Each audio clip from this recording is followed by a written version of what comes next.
Joke. Hey guys, today I'm going to be doing a science experiment for my extra credit.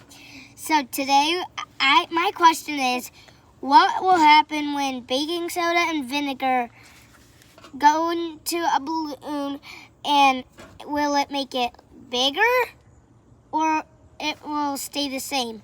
My hypothesis is it'll go bigger a little bit, so let's get to it. So I already have my vinegar in here, and I have this balloon. So what we're gonna do is take this balloon. I already put baking soda in it. I can't do this. You want some help? Yeah, thank you. I need real help. Make sure it gets all the way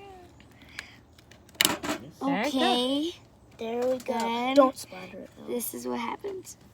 Whoa! Oh! Okay, that was cool. Whoa! It made it bigger, guys. And it made an explosion. Okay. Wow, guys. That was cool. In conclusion, my hypothesis was right because when the baking soda and vinegar mix, it creates a gas that makes the balloon bigger.